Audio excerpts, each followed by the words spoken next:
국내의 문제, 우리 지역의 과제, 더 깊숙이 탐구하는 이것 저것 문제 연구소. 자, 요즘 장바구니 물가 심상치 않다라는 뉴스 많이 보기도 하고 장 보러 갈 때마다 높은 물가 상승률 때문에 너무나 어렵다, 뭔가 자꾸 올라간다 고민하시는 분들이 많은데 반면에 사상 유례 없이 폭락을 하고 있는 것이 있다 그래요. 뭘까요? 일단은 저는 이 뭔가 떨어진다라는 느낌을 떠올리면 그냥 인구수가 줄어드는 것밖에 자꾸 생각이 안 나요. 포항시의 숙제기도 하고. 역시 위원님다운 생각인데요. 인턴이 저는 아직 많이 발전을 해야 되나 봅니다. 뭔데 뭘 생각했어요? 제 주식이 떨어지고 있는 이 안타까운 소식 때문에 좀 너무 힘들어요. 왜 제가 한 종목만 이렇게 떨어지는 걸까요? 미안한데 저도 네. 양쪽으로 지금 파란색 그래프가 밑으로 이렇게 하고 눈물이 있는 네 기분이 아유. 납니다. 근데 이제 두 분은 개인적인 속상함이라면은 이 부분은 아마 우리 전 국민이 함께 고민해봐야 될 숙제이자 과제가 아닐까 싶은데요. 바로 쌀값이 빠르게 떨어지고 있다 그래요. 이게 작년 대비해서요 연평균 17% 이상 떨어졌다고 합니다. 이게 쌀 도매 가격이 이만큼 떨어진 건데, 그래서 정부에서는 이 쌀 가격 안정을 위해서 세 번째로 쌀을 걷어들이고 있습니다. 이제 문제는 이제 햅쌀이 나오는 시기, 그야말로 수확철이잖아요. 이게 점점 늘어날까봐 걱정인 거죠. 어떡해. 이게 국민 한 사람당 쌀 소비량이요, 지난해 보니까 56.9%래요. 이거를 하루하루 환산해 보면 하루에 이 150g 정도 되는 즉석밥을 하나 정도 먹는 양밖에 안 된다고 하더라고요. 그 정도 우리가 쌀 소비가 많이 줄었나 생각이 드는데, 쌀을 좀 우리 가까운 주식이잖아요. 좀 많이 먹어야겠다 생각이 들어요. 그러니까 사실 저는 좀 밀가루 매니아였거든요. 근데 요즘 보면은 쌀로 만든 다양한 요리들이 되게 많이 나오더라고요. 뭐 쌀빵도 있고 뭐 쌀쿠키, 뭐 피자, 다양하게 많이 쌀을 이용해서 만드는 요리들이 있던데 요즘은 이제 또 그걸 좀 찾아 먹어야겠다는 의지가 또 생기네요. 그래요. 우리 귀한 쌀이 해외로 잘 수출이 되어서 제값도 받고 우리 농민들의 걱정도 덜어줬으면 좋겠습니다. 그렇습니다. 우리가 아마 많은 분들이 모르셨을 거예요. 8월 18일이 쌀의 날이라 그래요. 이번 달이 이제 쌀의 날이 있는 달이기도 하는데, 우리 매일 만나는 쌀이자 우리의 주식이잖아요. 이걸 어떻게 좀 잘 지켜나갈 수 있을지 고민해보는, 생각해보는 생각도 한번 가졌으면 좋겠습니다. 이것저것 문제연구소 본격적으로 시작합니다.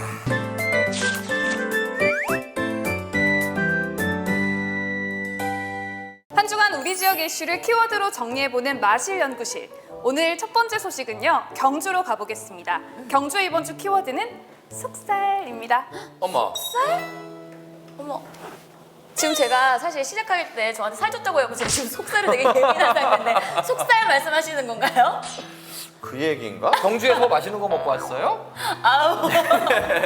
잠시 방송 좀. 아니 사균 씨가 아니라 누가? 이 가을을 맞이하고 있는 우리 지역의 여러 이제 농산물들, 눈빛이 너무 얇은 과일들, 뭐 횟감들, 제철 음식들이 그치. 살이 무럭무럭 찌고 있는 거 아닌가 이런 생각이 듭니다. 맞는 것 같아요. 약간 지금 이제 진짜 이렇게 곡식들이 여물어가는, 그래서 약간 이 쌀도 살이 차고 생선들도 횟감들도 이제 통통하게 살이 차고 그래요. 나도 찌고 다 그런 느낌인가요? 이번 경주의 키워드 속살은요, 역사에 관련된 얘기입니다. 역사에 대한 속살? 제가 또 역사 러버거든요. 어렸을 때 경주를 워낙 많이 가서 이번 키워드에 특히나 관심이 높은데요. 무려 1500년간의 잠에서 깨어나 지금 베일을 벗은 금관총에 관한 소식입니다. 네, 금관총은요, 재발굴이 된 지 7년 만에 복원 정비를 모두 마치고 이번에 시민들에게 시범 전시가 되었다는 소식입니다. 8월 16일이요. 반가운 소식이네요. 그러게요. 이게 7년 전에 화제가 됐었고 어떻게 돼가고 있나 궁금하던 차에 시범 전시가 된다. 이게 참 사연도 많은 이 부분인데 신비롭다. 아니 근데 이게 보통 근데 보면은 네. 무덤이 발견되면 같이 유물들이 옆에 또 있으니까 대략적으로 이게 언제적 누가 쓰던 건지 조금 이렇게 잡히지 않나요, 감이? 네, 뭐 그렇습니다. 환두대도, 즉 고리자루 큰 칼이라고 하는데요. 이 칼 손잡이 부분에 명확하게 새겨진 이름이 바로 이사지왕이라고 합니다. 이사지왕이 누구신지 아시나요? 이사지왕은 사주왕. 생소해요. 처음 듣는 느낌인데. 사실 이 이사지왕이란 이름이 분명히 적혀져 있었지만 삼국유사나 삼국사기 그 어디에도 명확하게 나와 있는 게 없다고 합니다. 그래서 더더욱 신비로운 곳이라고 하는데요. 학계 일각에서는요, 신라 최초로 왕의 칭호를 쓴 지증왕이 아닐까라고 수축하고 있습니다. 지증왕은 우리가 또 많이 접하기도 했었잖아요. 지증왕의 무덤이 아닐까.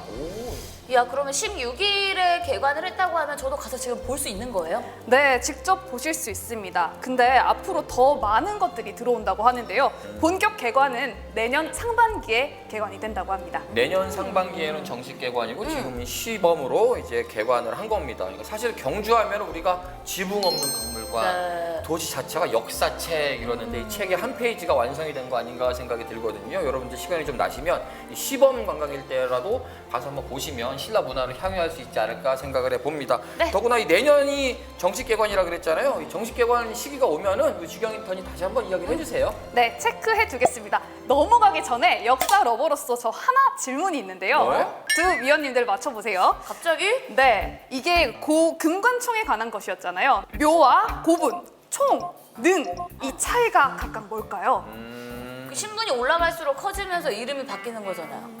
일단은 총이라고 한다면 무덤의 주인의 이름을 모를 때 총이라는 얘기를 쓰고요. 릉이라고 하면은 야. 왕의 이름을 알 적에 릉이라고 하죠. 그러니까 이런 부분들은 이제 우리 경주 포항에 계시는 분들은 누구나 알고 있는 내용인데 사실은 몰랐네. 조금 더 자세하게 설명해 그치? 주세요. 네. 근데 저 하나 더 질문이 있습니다. 방금 총에 대해서 얘기를 해주셨잖아요. 근데 아무 사람이나 총에 들어갈 수 있는 건가요? 아니죠. 왕이나 왕의 가족들만 맞습니다. 총이 되는 거죠. 맞습니다. 네. 조금 더 설명을 붙이자면요. 묘는요, 일반적으로 우리가 볼 수 있는 무덤을 뜻하고요. 두 번째, 고분은 봉분이 있는 오래된 묘를 뜻합니다. 그리고 세 번째로, 총은요, 왕과 왕비 같은 귀족들이 있는 무덤을 얘기합니다. 그리고 는 주인의 이름을 알 수 있는 총을 뜻합니다.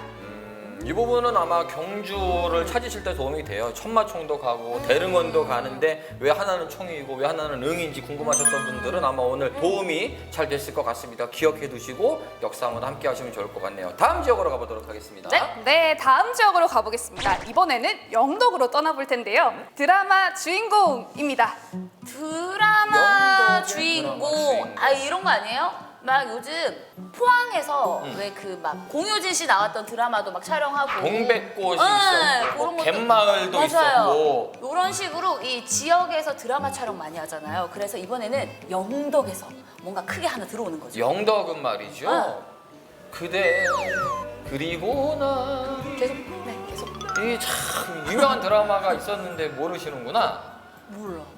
그대 그리고 나를 아시는 분들이 있을 거라고 어, 믿습니다. 네, 어쨌든 영덕에 뭔가 주인공이 있다 네. 이런 얘기잖아요. 네, 맞습니다. 제가 드라마 주인공이라면 정말 좋겠지만 이번에 영덕에서 진짜 백이 드라마 주인공이 나타났다고 합니다.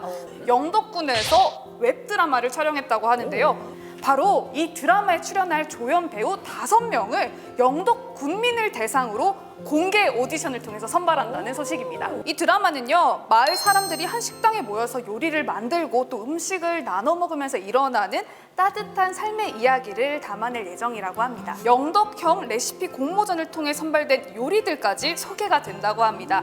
주민들이 직접 참여해서 만드는 웹 드라마인 만큼 많은 관심 가져주시면 좋겠습니다. 그런 생각도 드네요. 왜 예전에 포항의 구룡포를 기반으로 한 인디 영화가 있었는데 해외 영화제에서 호평을 받았어요. 근데 거기에 나오는 이제 배우들의 연기도 외국에 있는 아티스트들이나 심사위원들이 되게 좋았다라고 평했는데 알고 보니 구룡포 주민들이 많았거든요. 우와. 야, 우리 영덕에서 생활하는 주민들은 또 영덕의 모습을 그대로 몸에서 나오지 않을까요? 얼마나 자연스러울까 기대가 됩니다. 네. 그러니까요, 되게 다재다능한 끼를 많이 보여주실 것 같은데 일단은 이렇게 지역에서 드라마를 촬영하게 되면 지역을 널리 알릴 수 있는데 굉장히 효과적이잖아요. 그렇죠. 그리고 방금 말씀하셨던 그런 느낌이 약간 그런 리틀 포레스트 같은 영화, 이런 지역과 이런 음식이 같이 만나게 되면은 관광객들도 이를 느끼기 위해서 영덕을 많이 찾을까 하는 그런 기대까지 또 생기게 되네요. 그래요. 아, 마침 또 하나 기억이 나는 게 작년에도 웹드라마가 하나 있었어요. 영덕에서 미운 오리 새끼. 영덕을 기반으로 배경으로 한 웹드라마가 있었는데 올해는 조금 더 추가가 되는 거잖아요. 뭐 영덕의 다양한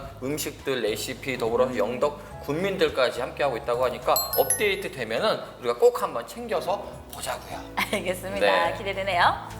네, 앞으로 업데이트 되면 제가 또 더 알려드리도록 하겠습니다. 네. 세 번째 지역으로 가보도록 하겠습니다. 이번에는 포항으로 떠나볼까요? 안심입니다. 안심. 포항의 안심. 소를 어떻게 좀 잘 키웠나 한우를? 저는 근데 안심보다 약간 등심파거든요. 전 안심파. 안심파? 부자들이구나. 저는 삼겹살 먹습니다. 아유, 삼겹살 좋아하죠. 저 앞다리살, 뒷다리살 좋아합니다. 예.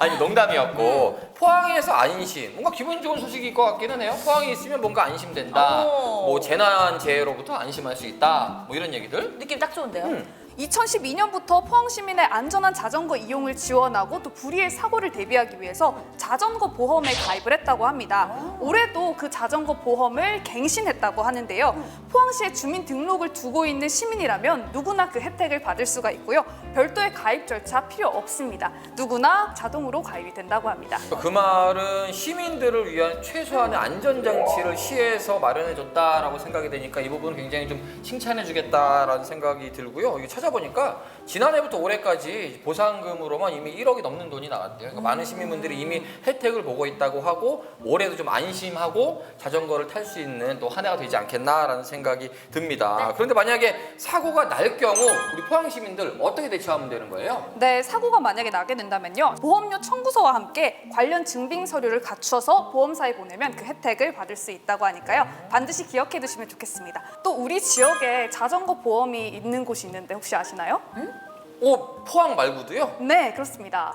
오, 어느 지역 분들이 또 자전거 보험에 가입이 되어 있을까요? 상현 위원님 띵동댕. 네, 경주입니다. 얼마 전 타실라도 타실라. 지금 운영을 하고 있잖아요. 네. 경주가 2020년부터 경주시에서 자전거 보험을 가입한다고 합니다. 나머지 지금 영도과 울진에서도 발빠르게 준비를 해주셨으면 좋겠습니다. 그래요. 포항과 경주 시민분들 꼭 기억하시면 좋을 것 같아요. 네, 다음 지역은 울진으로 떠나보겠습니다. 네. 마리나입니다. 마리나. 마리나. 울진군은요, 후포에 있는 마리나 항만 개발 사업에 준공식을 개최했다는 소식입니다.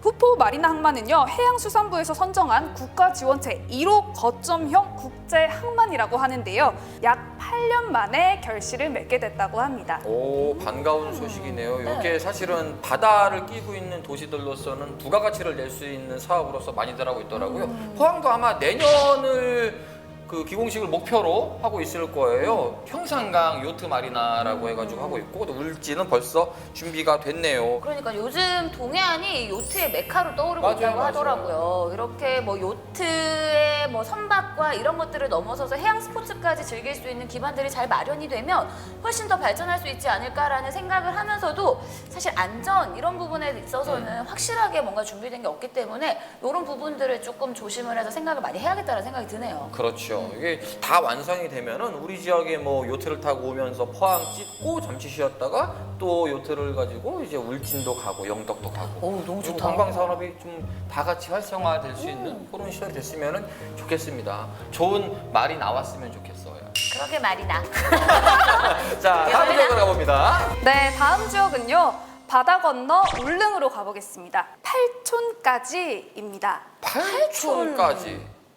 아니 잠깐만 근데 저는 사실 제가 뭐 평생 이렇게 8촌까지 만날 일이 있겠나 싶을 정도로 그러니까 뭐 이게 되게 가족들끼리 분위기가 다른데 멀게 만나는 집도 느껴져. 있지만은 좀 멀게 느껴지는 게 사실이긴 하죠. 그러니까요. 8촌끼리 다 만나면은 일단 저희가 지금 이 녹화를 하고 이 공간으로도 부족하지 않을까라는 생각이 들 만큼 그래요. 어마어마한 인원이 될 것 같은데 일단은 울릉의 8촌은 어디지? 울릉도 독도는 사촌 느낌인데? 그러게. 이웃 사촌? 울릉의 8촌 팔촌? 무슨 얘기예요? 이번에 한가위 추석 명절을 맞아서 울릉도가 고향이거나 8촌 이내에 친인척을 둔 귀성객 또는 출향인에게 여객선 운임 최대 30%를 할인해준다는 소식입니다.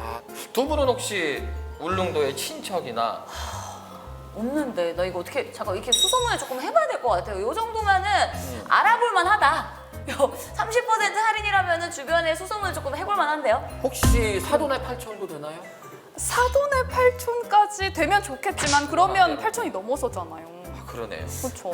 헷갈린다. 8촌부터 이미 헷갈리는데 욕심내지 마세요. 그러게. 그래서 이번 기회에 촌수 계산도 한번 해보고 또 인사도 해보면 좋지 않을까 해서 준비를 해봤습니다.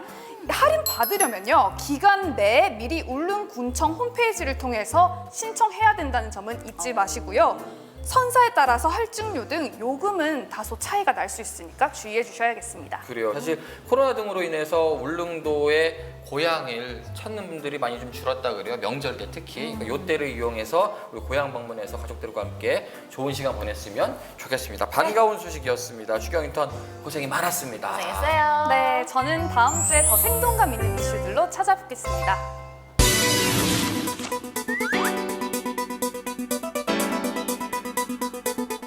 자, 지난 시간 마실연구소에서 잠시 전해드렸던 내용이었죠. 포스코 광양제철소 협력업체 노동자 59명이 본인들의 정규직 지위를 확인해달라는 소송에서 무려 11년 만에 승소 판결을 받았다는 내용이죠. 맞습니다. 철강 업계에서는 최초의 대법원 승소라서 그 의미가 더욱더 남다를 것 같은데요. 그 11년간의 이야기 저희가 더 깊게 들어보도록 하겠습니다. 지난 11년간의 이야기와 더불어서 앞으로 남겨질 과제들, 풀어야 될 숙제들까지 지금 만나서 이야기를 나눠보도록 하겠습니다. 지금 만나봅니다. 11년 포스코 사내하청지회 노동자들이 힘들게 버틴 시간들. 1심 패소 후 2심 승소.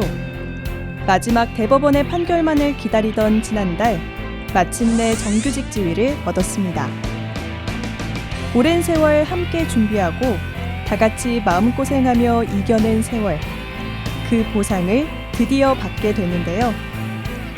이것저것 문제연구소가 포스코 사내하청지회 노동자들을 만나 그동안의 이야기들을 생생하게 들어봅니다.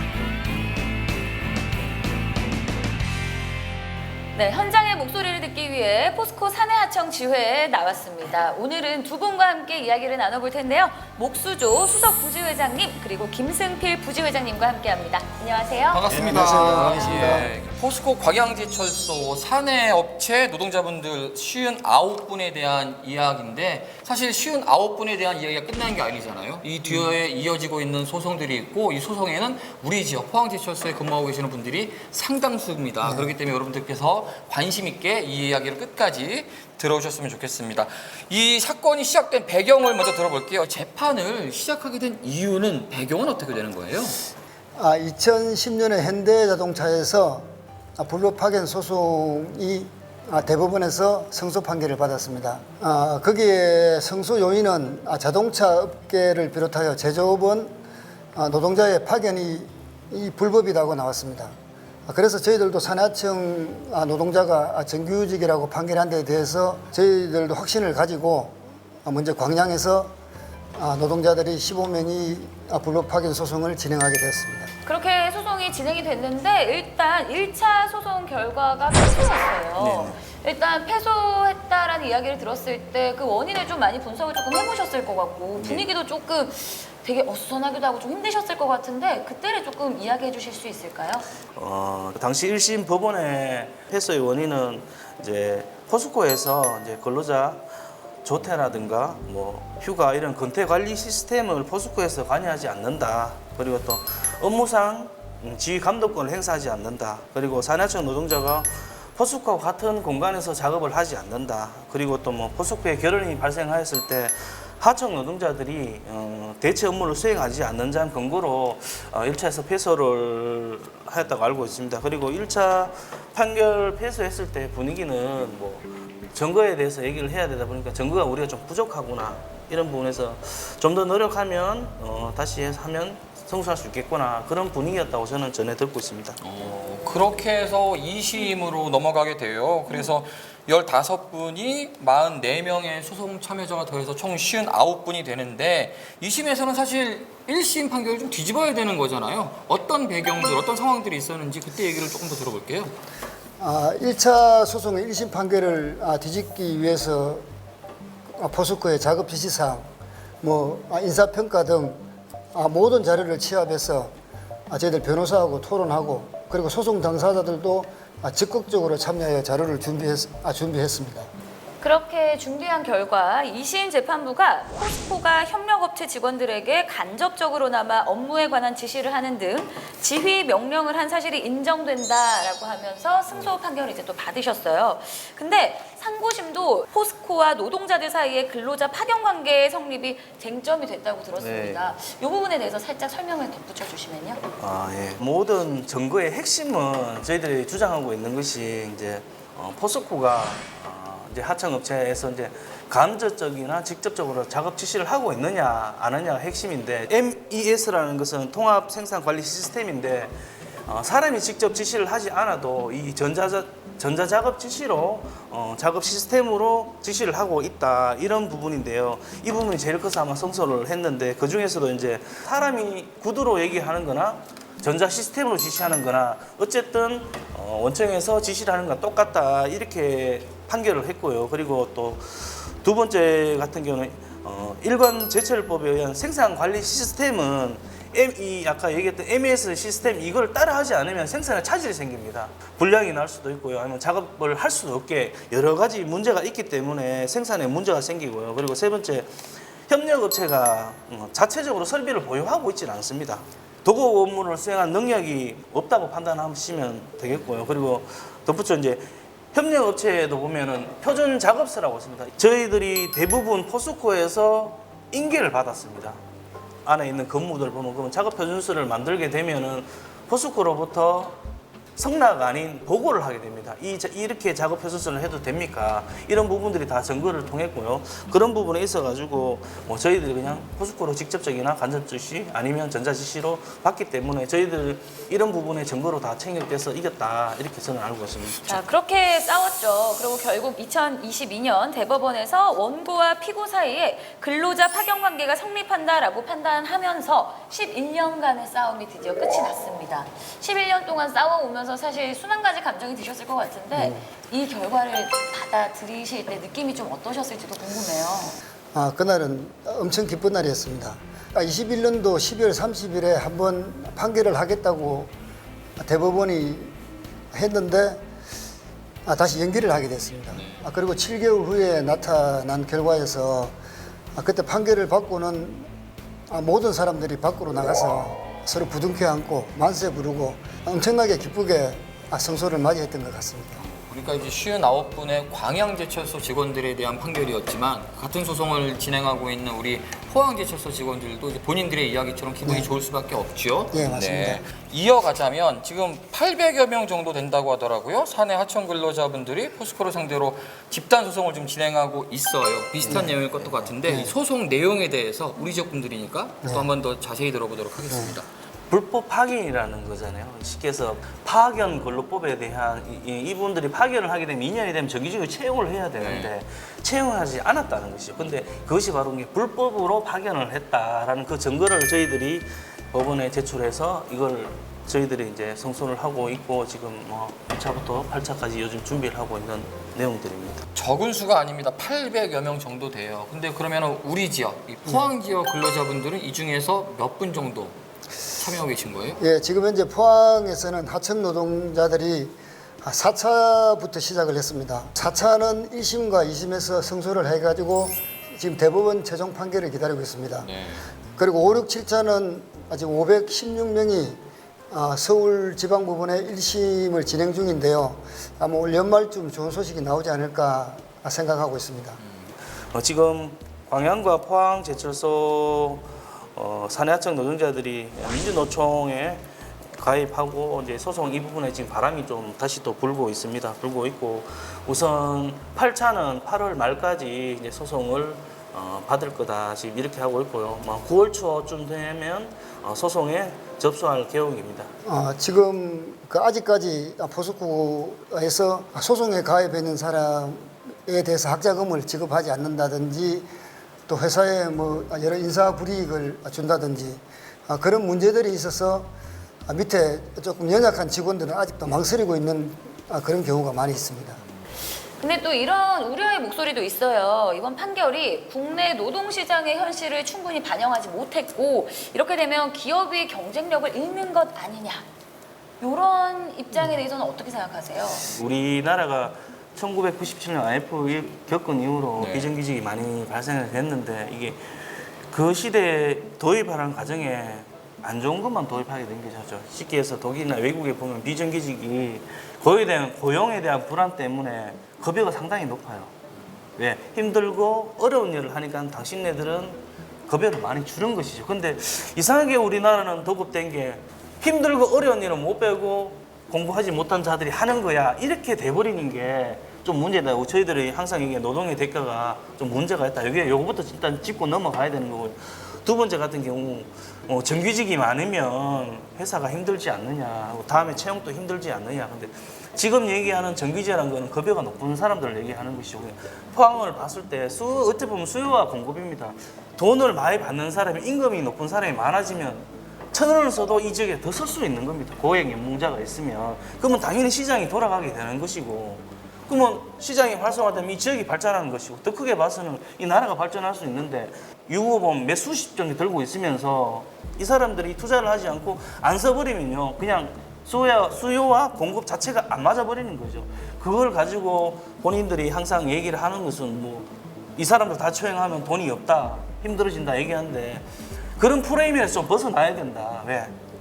일하는 사람이 급여를 많이 받게 되면 당연히 쓰게 되는 겁니다. 그러면 경제 활동이 돌아가고 이런 부분에서 서로 톱니바퀴처럼 같이 이렇게 물려가면서 사회가 발전하는 것이지 그쪽 한쪽 면으로 바라봐서는 안 된다. 저는 그렇게 생각을 하고 있습니다. 참 어려운 숙제지만 함께 만들어 가야 되는 목표죠. 기업과 그리고 노동자 상상할 수 있는 방법 어떤 거라고 생각하고 계세요?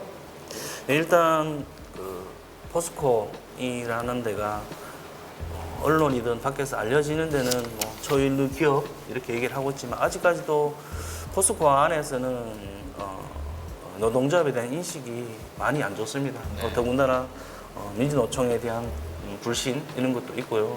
어쨌든 노사가 화합을 해야만이 어쨌든 경쟁력을 가지고 어쨌든 포스코가 초일류 기업이잖아요. 세계적인 기업인데 안에 노사 문제도 해결하지 못하는 과정 안에서 회사가 발전할 수 있겠나 이건 좀 잘못된 생각이고요. 뭐 인정하지 않으면 상대가 노조를 인정하지 않기 때문에 계속 문제가 생긴다고 저는 판단을 하고요. 그리고 현실적으로 봤을 때 뭐 저희들이 불법 파견해서 하는 이유가 무엇이냐면은 하청 업체 사람들은 좀 그런 것이 있어요. 보면 대부분 포스코가 이제 원청이 들고 이제 목에 걸고 다니는 출입증 네. 그런 부분에 좀 민감한 것도 있고요. 어쨌든 안에 또 차량 자체도 저희들은 못 갖고 걸어 들어갈 때도 있고 버스 아니면 들어갈 때도 있고 뭔가 차별 있고 그래 나는 견딜 수 있어. 나는 힘들어 견딜 수 있는데 어쨌든 학교나 가면 아버지 직업이 뭐야? 그러면 포스코인데요. 하청이야 원청이야? 이렇게 물어보고 또 뭐 저 개인적으로 봤을 때 혹시 내 마트나 이래 간 적이 있었는데 그 마트에서 이제 장난감이 하나 있었는데 딱 고르는데 가격이 좀 비싸더라고. 한 18만 원 하더라고. 그래서 내가 손을 딱 떼었어요. 근데 딱 하나 남아 있었는데 그 원청에 있는 그 자녀죠. 자녀가 딱 아빠 나 저 갖고 싶어. 나를 보더니 살 거예요 말 거예요 하더라고. 나는 내가 안 되니까 안 살 거야. 그럼 됐어요 하면서 자기가 사갖고 가더라. 그때 그 좀 무너지는 마음 자녀에 대한. 그러니까 앞으로는 우리 자녀한테는 이렇게 비정규직 이거 물려주면 안 된다. 네. 그러니까 사회적으로나 기업적으로 이 부분은 분명히 해소해 나가야 된다. 지금 우리가 잘 먹고 잘 사는 게 중요하니까 나중에 우리 자식들은 이런 걸 하면 안 된다 해서 저희들은 뭐 반은 우리를 위해서 일하는 거고 반은 앞에 세대를 위해서 저희들이 노력해야만이 뭐 우리나라도 발전이 있는 것이고 포스코도 발전이 있는 거고 기업에도 좋은 영향을 끼치고 지역에도 좋은 영향을 끼칠 거다 이렇게 판단하고 있습니다. 참 이렇게 오랜 시간 싸워오면서 그리고 그냥 일을 해오면서 느껴졌던 수많은 감정들이 되게 지금 복잡한 상태이신 것 같아요. 그러면 우리 수석님 네. 마지막으로 혹시 조금 더 덧붙이고 싶은 말씀 있으실까요? 저희들 사내하청 지회가 지금 광양에서 시작한 지가 벌써 30년 정도 넘었습니다. 이런 노동조합이 지금까지 비정규직이 없는 세상을 위해서 계속 싸우고 있습니다. 포스코의 그 1만 8천 명 노동자들을 위해서 저희들이 지금까지 헌신한 만큼 그 많은 노동자들이 같이 원청으로 제대로 된 임금 받고 또 제대로 된 일을 하면서 자기 값어치를 제대로 받을 수 있게끔 저희들이 앞으로도 최선을 다해서 노력하겠습니다. 부지회장님의 목소리도 마지막으로 좀 들었으면 좋겠어요. 그러니까 사실 가장 이런 이야기들에 대해서 설득을 해야 되는 부분은 회사이기도 하지만 방송을 보고 있는 시민들이거든요. 네. 우리 시민분들에게 뭐 전하실 말씀 있으면 한 말씀 부탁드려도 될까요? 일단 시민들의 이게 핵심은 일단 노동조합이 회사에 대한 잘못된 부분 짚어주고 있는데 어쨌든 대부분 언론에서 이 안 좋은 모습들 많이 노동조합에 대한 인식을 많이 보여주고 특히 또 경북권은 보수적인 성향이 짙다 보니 이 노동조합을 좀 안 좋게 바라본다. 왜 회사에서 월급 주고 하는데 왜 그렇게 나쁜 소리를 하느냐. 뭐 혹자는 회사에서 월급 주고 다 먹게 해주는데 왜 소송해가 시끄럽게 만드느냐 이렇게 하고 있는데 중요한 건 인식이라고 생각을 합니다. 저희들은 그 인식과 지금 싸우고 있다. 이게 시간이 지나면 점점 바뀔 거다 저는 생각하고 그렇기 위해서 지금은 요거도 없지만 한 10년이나 20년 지나면 아 그때 그 사람들이 한 게 잘못된 게 아니었구나 우리가 빨리 깨닫지 못했구나 이런 걸 지금 생각하면서 계속 노력하면 뭐 저희 차후 세대 아니면 저 자녀들 세대에 비정규직 없는 세상이 오지 않겠나 그 부분 생각하면서 열심히 노력하고 있습니다. 아무튼 이런 노조가 무언가를 하는 것에 대해서 약간 의구심을 가지고 도대체 이게 어떤 상황인가 궁금증을 가지셨던 분들이 일단 이번 대법원의 판결을 보면서 아 이런 내용이 있었고 이런 과정들이 있고 이렇게 싸워오고 있구나 라고 좀 많이 알게 되실 것 같아요. 11년 만에 싸움에서 일단 승소하셨지만 앞으로 가야 할 길이 먼 것 같습니다. 좀 힘드실 것 같습니다.